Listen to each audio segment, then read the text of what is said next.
This is Scotch, your nomadic canine life coach,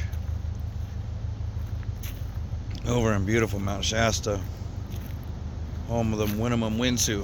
What once was their home.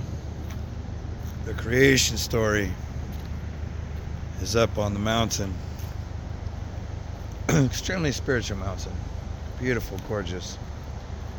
We're going to walk down to the headlands, headwaters.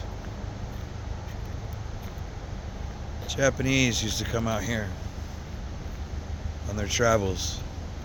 It's interesting how we always talk about, oh, nobody could travel to the new world, quote, new world. But I wish you could smell the pine trees.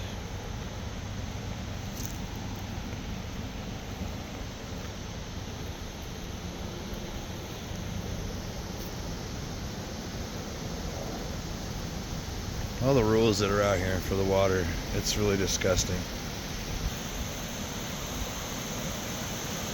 Open springs are not an approved source of drinking water. Water is not tested.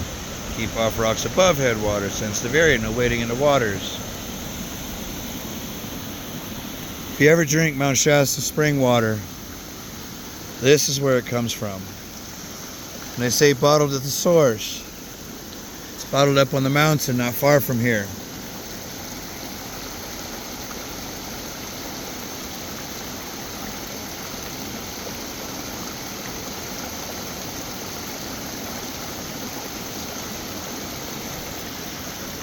One thing I've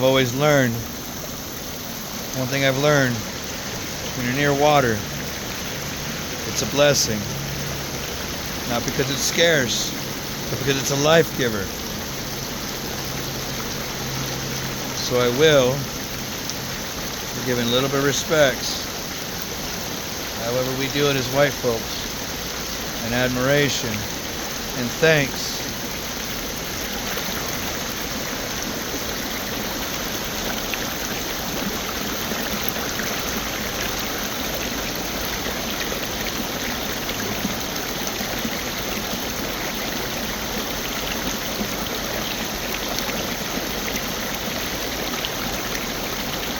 Appreciation.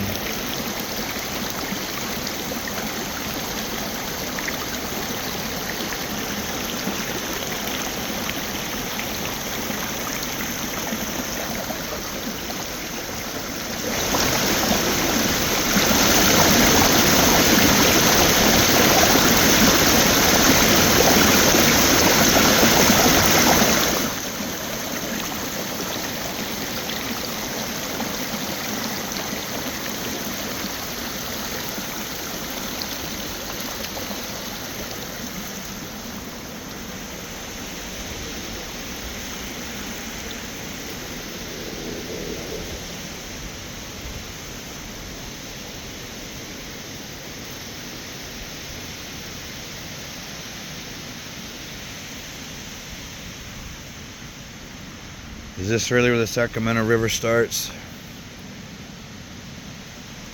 Several local streams come together to form the Mount Sacramento River, but many consider Mount Shasta Big Springs to be the headwaters. Waters gushing from the spring outlets come from snowpack and rainfall that fell on Mount Shasta, about 8,200 feet elevation. Age-dating shows that spring water emergence here fell as precipitation on Mount Shasta more than 50 years ago. I just put 50-year-old water on my head and on my face.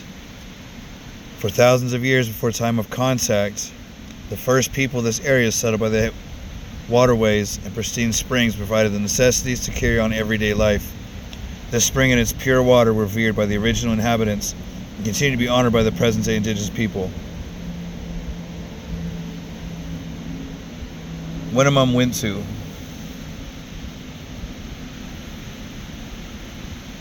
I mean, look what they did to it back in 1890.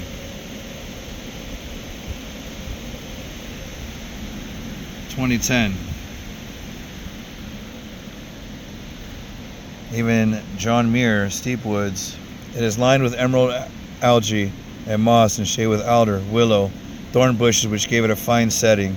Its water is apparently unaffected by flood or drought, heat or cold, fall at once into white rapids which rush and dash as if glad to escape from the darkness to begin with the wild course down the canyon to the plain, John Muir's steep trails.